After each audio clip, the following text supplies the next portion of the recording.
말씀으로 우리의 마음을 만지시고 회복하게 하시는 하나님의 놀란 은혜와 크신 능력이 사모하는 심령 위에 충만하게 부어지기를 간절히 축복합니다. 여러분, 인터넷 서핑을 하다가요, 제가 좋은 글이 있어서 하나 여러분들과 함께 나누려고 합니다. 제목은 삶을 바꾸는 말 한마디. 한번 띄워봐 주시겠어요? 제가 읽어볼게요. 수고했어 라는 말 한마디가 피곤함을 씻어주고, 고마워 라는 말 한마디가 새 힘을 얻게 하며, 괜찮아 라는 말 한마디가 부담을 덜어주고, 사랑한다는 말 한마디에 무한한 행복을 느끼고, 고생한다 라는 말 한마디에 힘든 줄 모르고, 잘한다는 말 한마디에 어깨가 으쓱해지고, 행복하다라는 말 한마디에 자부심이 생깁니다. 이 글을 읽는데요, 너무 은혜가 되는 거예요. 맞다.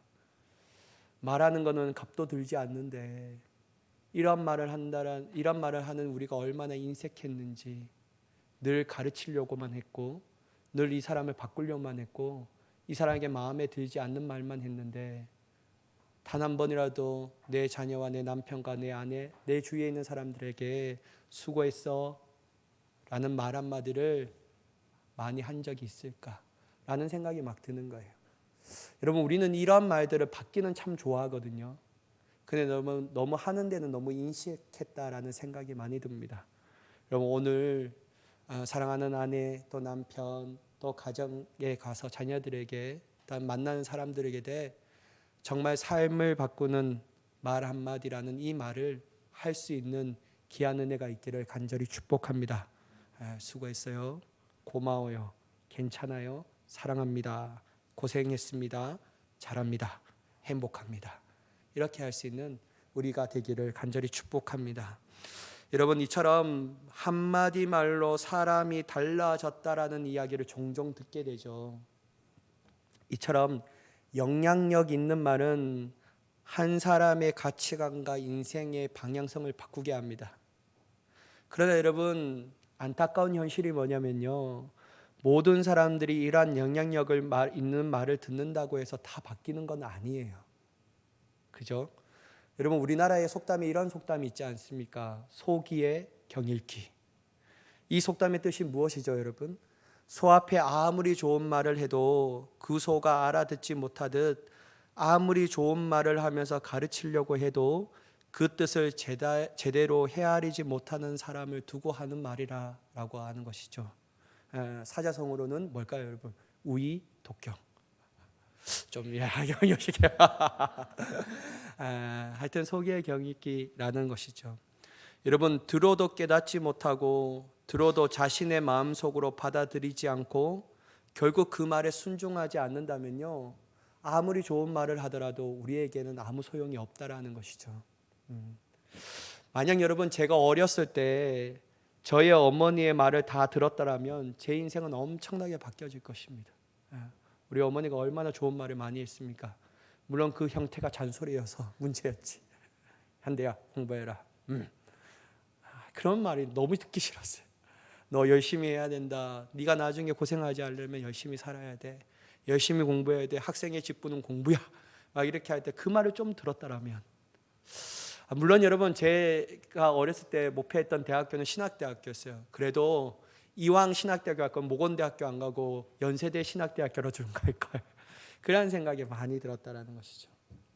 근데 여러분, 지금이라도 늦지 않았다라는 생각을 합니다. 왜냐하면 지금이라도 하나님에게 우리에게 주신 말씀을 듣는다면 우리의 인생은 놀랍게 변화되게 되는 줄 알고 있기 때문이죠. 특별히 여러분, 사람이 어떤 말보다도 우리를 사랑하시며 우리의 삶을 인도하시고 주관하시는 생명의 하나님의 말씀을 듣고 깨달아 받아들인다면 우리는 놀라운 축복을 우리 인생 가운데 누리게 되는 줄 믿습니다. 여러분, 오늘 이 시간도 소기의 경읽기, 우이독경의 삶의 모습으로 받아들이는 것이 아니라 하나님 행하시옵소서 이 종이 듣겠나이다라는 그 좋은 땅의 마음으로 들을 수 있는 저와 여러분이 되기를 간절히 축복합니다. 여러분, 예수님께서는요, 자신에게 모여든 큰 무리를 향하여 여러 가지의 비유를 가르치십니다. 여러분, 근데 이단들이 이 말을 좀 오용해요.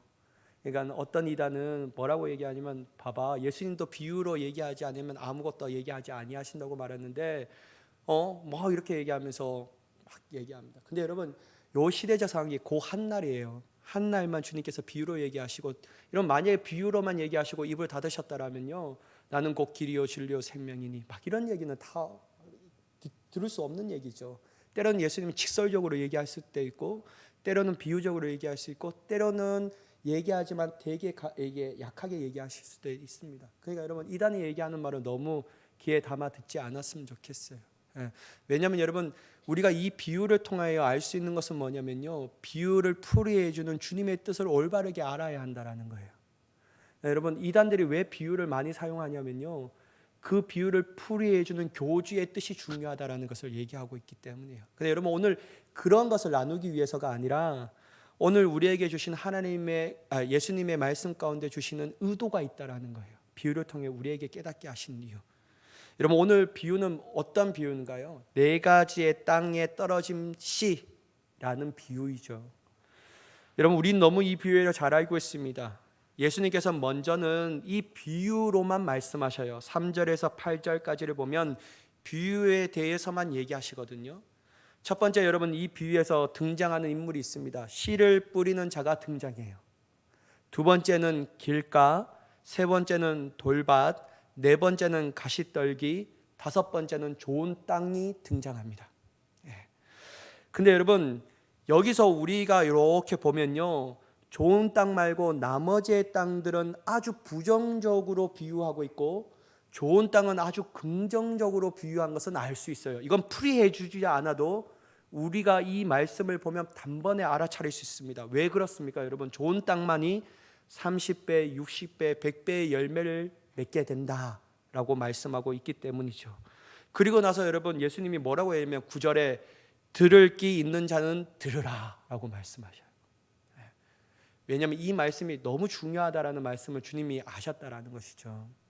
근데 여러분, 여기서 단지 비유로만 들을 때는 좋은 땅이 좋은 것인 줄 아는데, 도대체 왜 좋은 땅이 좋은 것이 되는가라는 주님의 의도가 담겨 있다라는 거예요. 우리가 이것을 알지 못하고 막연히 좋은 땅은 좋은 것이지라고 생각하면 별 은혜가 되지 않는다라는 것이죠. 근데 여러분, 우리의 추측이 아닌 주님이 가르치신 의도로 깨달을 때 비로소 온전한 우리에게 유익이 되는 줄 믿습니다. 그럼 여러분, 우리가 주님이 말씀하신 것을 봐야 하죠. 여러분, 이때 10절의 이 비유에 말씀하실 때 함께한 사람들과 12 제자들이 나와서 도대체 주님이 비유로 얘기하신 것이 무엇입니까? 라고 알려달라고 막 요청해요. 이에 그들의 요청에 주님께서는 아주 친절하게 여러분 14절에서부터 이 비유에 나온 상징들에 대해서 풀어주십니다. 그리고 주님의 의도를 가르쳐 주셔요. 그런데 여러분, 말씀을 보면요, 14절부터 말씀을 보면 땅의 모양과 형태에 대해서 얘기하시는데, 첫째 길가, 둘째는 돌밭, 셋째는 가시떨기, 그리고 마지막은 좋은 땅을 얘기하시죠. 근데 여러분, 여기서도 주님께서 긍정적으로 표현한 땅은 좋은 땅이라는 것이죠. 여러분 한번 보세요. 여러분, 농사를 지어 보신 적이 없죠. 저는 이게 농사꾼 아들이어서 딱 아는데요, 요 비유가요, 좋은 땅이 좋은 이 씨를 뿌린 사람이 좋은 땅에만 좋은 씨를 뿌려서기 때문에 좋은 땅만 열매를 맺는 게 아니에요. 이걸 어떻게 하냐면요, 여러분, 농사를 짓기 전에 이 밭을 갈아엎어야 되잖아요. 그리고 고를 만듭니다. 어떤 때는 심어서 하는 파종의 법이 있고, 어떤 때는 뿌려서 하는 파종의 법이 있어요. 근데 여기서 여기 파종의 법은요, 모종을 심는 파종법이 아니에요. 씨를 가지는 사람이 돌아가면서 그 고로에서 이게 씨를 뿌리는 거예요. 근데 여러분, 요 밭 가운데 어떤 것이 붙여 있냐면 돌밭도 있었고, 옆에는 가시밭도 있었고, 옆에는 길가도 있었다라는 거예요. 그러니까 여러분, 좋은 씨를 가진 자는 한꺼번에 뿌린데 이 씨가 어떤 때는 가시밭에 떨어지기도 하고, 어떤 것은 길가에 떨어지기도 하고, 어떤 것은 돌밭에 떨어지기도 했다라는 거예요. 그러니까 여러분, 좋은 땅이 될 수밖에 없는 이유가 씨 뿌리는 자가 좋은 의도를 가지고 좋은 씨만 좋은 땅에 심었기 때문에가 아니에요. 시간적 배경도 동일하고, 씨도 동일하고, 씨 뿌리는 자도 동일합니다. 이게 여러분 우리가 그걸 생각하면서 한번 봐야 합니다. 자, 보시면요. 여러분 3절에서 8절까지 이 비유에 대해서 얘기하시는데 오직 좋은 땅만이 30배, 60배, 100배가 된다라고 말씀하시면서 그 말씀에 대해서 얘기해요. 그리고 여러분 15절에 이제 쫙 풀이해 주셔요. 첫 번째, 여러분 길가에 말씀이 뿌려졌다라고 얘기하죠. 그때 여러분 주님이 앞에 비유만 얘기하실 때 뭐가 와서 먹어버렸다라고 얘기하죠? 새들이 와서 먹어버렸다라고 얘기해요. 근데 요거를 이제 풀이해 주는데 15절의 말씀을 보면 한번 보시기 바랍니다. 15절 말씀 보면 말씀이 길가에 뿌려졌다라는 것은 이들을 가리킴이니 곧 말씀을 들을 때 사탄이 와서 그들에게 뿌려진 말씀을 빼앗는 것이요 라고 얘기해요. 여러분 한번 보세요. 예배 가운데 딱 오잖아요. 성도들은 각양각가지의 마음을 가지고 옵니다. 다른 동일한 형태의 마음을 가지고 온 사람이 없어요. 그러니까 여러분 예배 가운데 오는데 이 성도들의 마음은 달라요. 다 달라요. 저는 알지 못해요. 어떤 마음을 가지고 여러분들이 오시는지 잘 모르겠어요. 근데 여러분 예배 가운데 하나님의 말씀을 전하는 사람도 동일하고요. 말씀의 내용도 같은 내용의 말씀을 듣는 거예요. 근데 성도들의 마음밭은 다르다라는 거예요. 여기 와서 첫 번째 주님이 어떤 마음을 가진 사람이 있냐면요, 길가 같은 마음을 가진 사람이 있다라는 거예요. 그 사람은 어떤 것이냐면요, 하나님의 말씀이 선포될 때 아무런 반응이 없는 거예요. 아주 길가에 딱딱한 마음처럼 말씀이 선포되어지는데 그 말씀이 다 튕겨나갑니다. 다시 말해서 여러분, 하나님의 말씀에 아무런 관심조차 없이 그냥 주일이 되었으니까 나온 사람들이에요. 그리고 여러분 하나님 앞에 예배 드려야 하니까 의무감으로 나오니까 하나님의 말씀이 귀에 들려옵니까? 안 들어오죠. 그냥 시간만 빨리 끝나서 빨리 가기를 원하는 것이죠. 그리고 여러분 어떤 것이 하나님의 말씀일 때 어떤 마음이 드냐면요, 빨리 예배가 끝나서 쉬었으면 좋겠다. 그리고 6일 동안 내 삶이 열심히 살았던 나에게 보상을 해줘야 되는데 내가 하고 싶은 일을 하면서 내 시간을 좀 마련해야지. 말씀을 들을 때 이런 생각밖에 없는 거예요. 가족들과 어디에 가야 할지에 대해서, 오늘 저녁은 뭘 먹어야 할지, 어떤 것에 가면 참 좋을까, 이런 생각이 있으니까요, 하나님의 말씀이 선포되어졌는데도 반응이 없죠. 그러니까 여러분 길가와 같은 사람이라는 거예요. 전혀 생각하지 못하는 거예요. 이때 여러분 아무리 하나님의 말씀이 땅에 떨어졌지만 즉시로 우리의 생각으로 인한 사단이 와서 그 말씀을 다 받아가 버리는 거예요. 그러니까 여러분 남는 게 아무것도 없다라는 거예요. 두 번째, 여러분 돌밭에 대해서 주님이 제일 먼저 어떻게 비유하시냐면요, 5절의 말씀을 보면 더러는 돌밭에 떨어짐에 흙이 깊지 아니함으로 곧 싹이 나오나 6절에 해가 돋은 후에 타서 뿌리가 없으므로 말랐고 라고 얘기하셔요. 여러분 예수님께서는 이 말씀을 16절과 17절에 다음과 같이 비유를 풀어서 말씀하십니다. 한번 같이 읽어볼까요? 16절과 17절 시작. 이와 같이 돌밭에 뿌려졌다라는 것은 이들을 가리킴이니 곧 말씀을 들을 때 즉시 기쁨으로 받으나 그 속에 뿌리가 없어 잠깐 견디다가 말씀으로 인하여 환난이나 박해가 일어나는 때에는 곧 넘어지는 자요. 여러분 길가보다는 어때요? 좀 나은 사람인 것 같죠? 그죠? 우리의 느낌상 좀 나은 사람이죠. 왜냐하면 길가에 있는 사람은 아무런 반응이 없어요. 진짜 소기의 경일기예요. 아무런 반응이 없어요. 근데 여러분 돌밭의 마음을 가진 사람은 길가의 마음을 가진 사람보다 좀 인간적으로 보면 나을 수 있어요. 왜 다르냐면요, 그들은 하나님의 말씀을 들을 때 어떻게 한다고요? 즉시 기쁨으로 받는다라는 거예요. 기쁨으로 받는다라는 거예요. 무반응이 아니라 반응을 보였다라는 거예요. 기쁨으로, 그것도 아주 긍정적인 기쁨의 마음으로 가졌다라는 거예요. 근데 여러분 그들의 모습은 거기까지였어요. 한 진입으로 할 수가 없는 거예요. 거기까지인 거예요. 왜 거기까지냐면요, 여러분 17절의 말씀을 보면 조금은 견딥니다. 조금은 견뎌요. 근데 여러분 조금 뒤에 어떻게 됐냐면요, 말씀으로 인하여 환난이나 박해가 일어나는 때는 곧 넘어집니다. 순식간에 넘어지는 거예요. 저는 여러분 여기서 두 가지의 단어가 참 우리가 의미 있게 봐야 한다고 했는데, 첫 번째는 기쁨이고 두 번째는 말씀으로 인한 이란 단어예요. 여러분 여기서 기쁨으로 받는다라는 것은 하나님을 향한 살아있는 믿음으로 그 말씀을 온전하게 받아들이는 것이 아니라, 이 사람들의 한계가 뭐냐면 감정으로만 받는 거예요. 그냥 감정으로만, 감정 안에서만 받는 거예요. 그냥 하나님 말씀, 나 그냥 기쁘지 뭐. 오늘 또 너무 우리의 좋은 말씀을 했어. 그래서 내가 그냥 기뻐. 그런데 여러분 이 사람들의 특징이 뭐냐면 성전문만 나가면요 아무 생각이 안 나요. 그냥 기뻐요. 그냥 기쁜 말씀이야. 좋은 말씀이었지 뭐. 그러면서 그냥 기쁜데 성전문만 나면 하나도 기억이 안 나요. 하나도 기억이 안 나요. 그냥 즐거운 일, 기쁨만, 감정만 기억이 나는 거예요. 근데 여러분, 만약 여러분 하나님의 말씀이 우리의 감정 안에서만 머무른다면요 결단코 하나님의 능력은 체험할 수 없습니다. 감정에서 하나님의 말씀을 듣는 것으로 끝난다면요 하나님의 위대한 능력인 말씀의 능력은 체험하기가 어렵다라는 거예요. 특별히 여러분 그 두 번째 단어가 있는데, 말씀으로 인한 단어가 있어요. 말씀으로 인하여라고 하는 이 단어가 있거든요. 저는 이 말씀으로 인하여라는 단어가 어떻게 들려지냐면요, 감정으로 받는 사람들이 특별히 하나님의 말씀대로 살아가려고 할 때 오는 환난이나 박해 안에서, 특별히 이것을 다른 표현으로 하자면 고난과, 하나님이 주시는 고난과 시험과 그리고 연단 안에서 있을 때는 결단코 그 연단과 고난과 시험을 통과할 수 없다라는 거예요. 속절없이 넘어진다라는 거예요.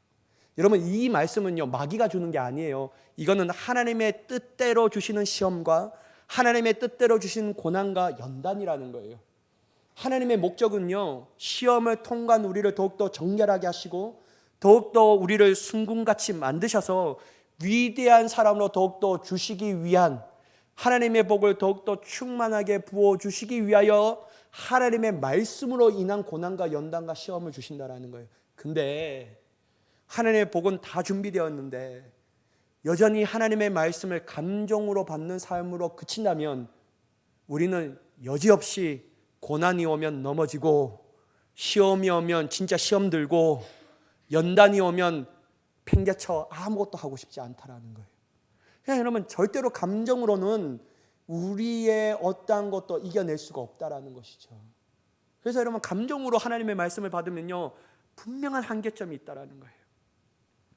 저는 여러분의 삶이 감정으로 하나님의 말씀을 받는 삶이 아니라 믿음으로 받을 수 있는 하나님의 사람이 되기를 간절히 축복합니다. 감정은 내려놓고 말씀을 믿음으로 받으세요. 저는 또한 이 흙이 얕다라는 것이요 믿음이 흙이 얕는 거예요. 들어가지를 못하는 거예요. 들어가지를 못하는 거예요. 뿌리를 내려야 되는데. 여러분 세 번째죠. 세 번째 가시떨기거든요. 가시떨기. 세 번째 가시떨기입니다. 가시떨기는 여러분 말씀을 보면 가시떨기 나무는 가시가 자라 기운을 막음으로 결실하지 못한다라고 얘기해요. 그죠? 여러분 앞에 돌밭도 길가도 가시떨기의 공통점이 뭘까요? 여러분 결실이 없는 거예요. 결실이. 여러분 좋은 땅과 앞에 있는 세 가지 땅도 공통점이 있는데 씨 뿌린 자는 동일하고 똑같은 씨를 받았다라는 것은 동일한데 차이점이 뭐냐면요 앞에 세 땅은 결실함이 없고 나머지 좋은 땅만 결실함이 있다라는 거예요. 여러분 근데 여기에 대해서 주님께서 정확한 해석을 하는데 18절과 19절의 말씀입니다. 한번 읽어보도록 할게요. 같이 읽겠습니다. 시작. 또 어떤 이는 가시떨기에 뿌려진 자니 이들은 말씀을 듣기는 하되 세상의 염려와 재물의 유혹과 기타 욕심이 들어와 말씀을 막아 결실하지 못하게 되는 자요.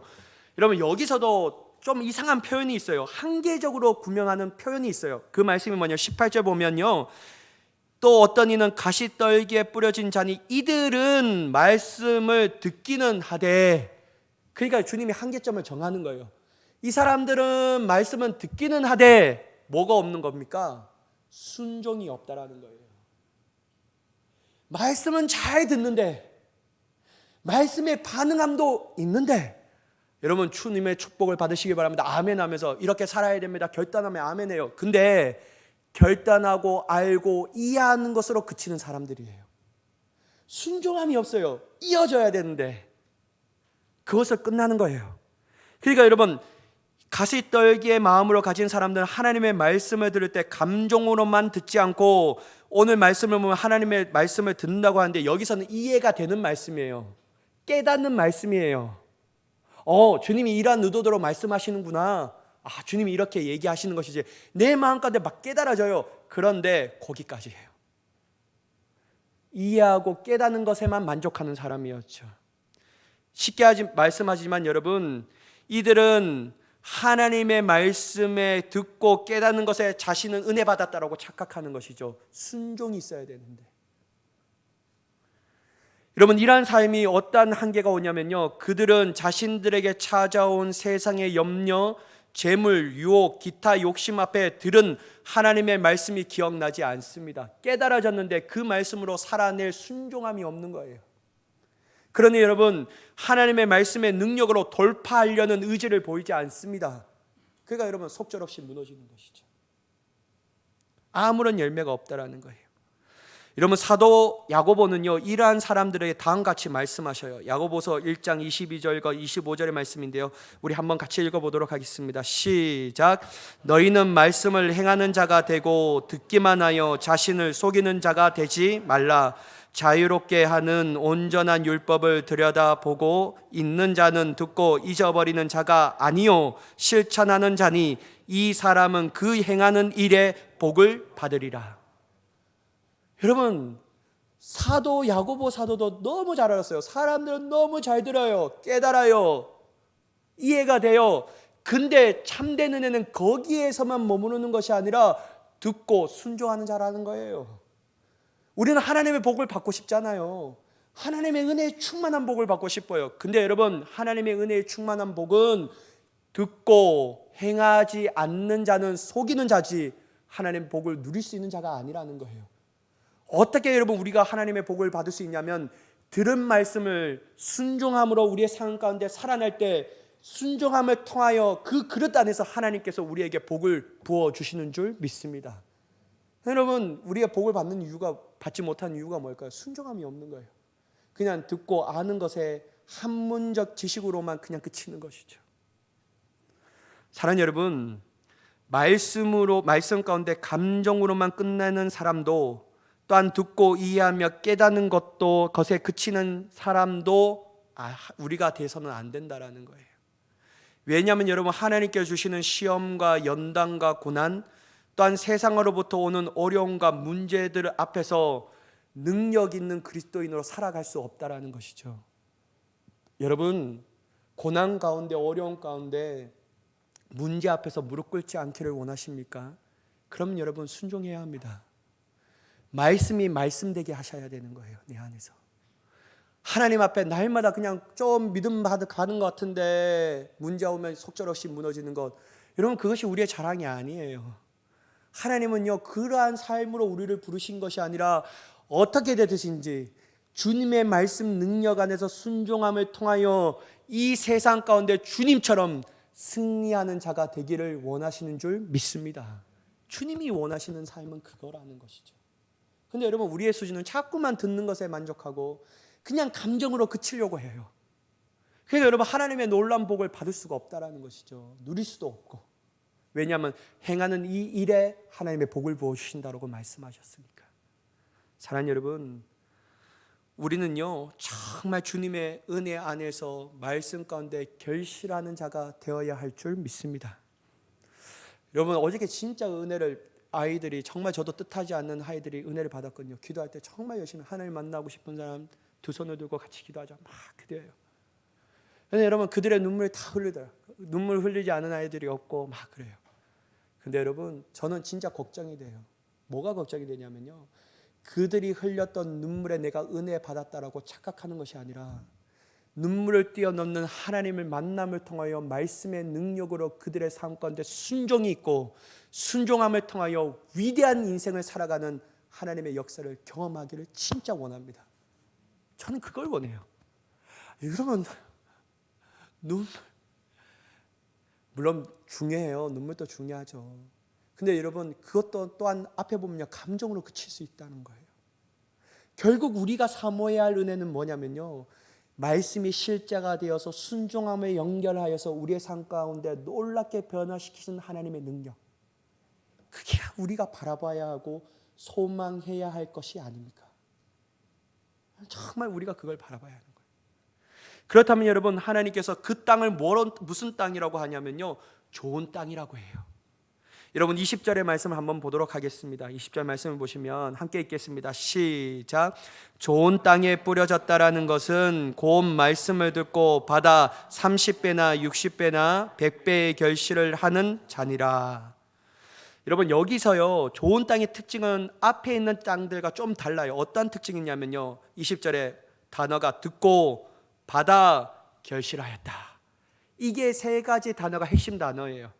여기서 헬라어 단어가 쓰여져 있는데 여러분 시제가 있잖아요. 여기 쓰여진 시제는 현재 시제로 사용되었습니다. 그게 뭐냐면요, 다음과 같이 직역할 수 있다는 것이죠. 여러분 잘 들어보세요. 말씀을 지속적으로 듣고 또 계속적으로 말씀을 받아들여 계속적으로 결실한다라는 거예요. 사랑하는 여러분, 우리의 좋은 땅은 이례적 사건으로 끝나는 것이 아니에요.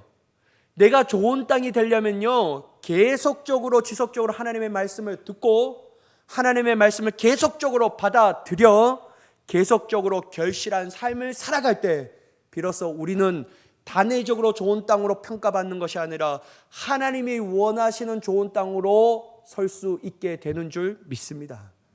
그러니까 여러분 지속적이에요. 결국 계속적으로 되어야 된다는 것이죠. 사랑하는 여러분, 이러한 삶을 살아가는 사람들은 어떠한 결실을 맺게 되냐면요, 자기의 수준대로 결실을 맺는 게 아니에요. 여러분 한번 보세요. 어떤 사람은 저보다도 능력이 있는 사람들이 있어요. 그리고 저랑 똑같은 사람이 있고 저보다 못한 사람이 있어요. 근데 여러분 우리가 생각할 때 하나님의 말씀에 순종하며 맺는 이 열매는 어떻게 보면 내 능력과 내 지혜의 수준대로 맺어지지 않을까라고 생각할 때가 있어요. 근데 여러분 오늘 요 말씀이 어떻게 되냐면요, 30배, 60배, 100배의 열매를 맺게 된다는 거잖아요. 그건 어떤 의미를 가지고 있냐면 하나님이 말씀을 하면 그 말씀을 받는 사람이 어떠한 능력과 지혜가 의지가 어떠하든지 하나님께서는 그 사람의 능력보다 오히려 말씀의 능력으로 더 큰 결실을 맺게 하신다라는 거예요. 목사님 저는 수준이 요 정도밖에 안 되는데 어떻게 큰 열매를 맺을 수 있습니까? 그게 아니에요 여러분. 사람의 수준과 능력과 지혜와 의지가 어떠하든지 괜찮아요. 심지어 여러분 오늘 예수님을 믿는 사람도 하나님의 말씀을 받아들인 좋은 땅이 되면 20년, 30년 예수를 믿는 사람들보다 100배의 열매를 맺을 수 있다는 거예요. 왜냐하면 하나님의 말씀은 살아 움직이는 역동적인 능력이 있기 때문에. 그래서 여러분 좋은 땅이 되는 게 중요합니다. 좋은 땅이요. 그게 우리가 사모해야 할 땅이라는 것이죠. 그러므로 여러분 하나님의 말씀은 감정과 이론, 관념이 아닌 역동적인 생명을 가지고 있다는 것을 우리가 믿어야 할 줄 믿습니다. 저는 우리 모두가 이러한 좋은 땅이 되기를 원해요. 감정으로 그치는 신앙인도 되지 말고 알고 듣는 것에 만족하는 신앙도 되지 말고 주님이 이 비유를 통하여 우리에게 원하고 바라는 의도는 너희 모두 다 좋은 땅이 되어라. 그래서 이 세상 안에서 열매 맺고 결실하는 삶을 살아가라. 주님이 우리에게 원하시는 거예요. 그럼 여러분 이 말씀을 들은 우리는 주님의 의도대로 순종하며 나아가야 한다는 것이죠. 여러분 내 능력이 어떠하든지 이제까지 내가 살아왔던 신앙의 모습이 어떠한지 그건 중요하지 않습니다. 지금이라도 하나님의 말씀이 내 삶 가운데 말씀이 되게 하셔야 되는 거예요.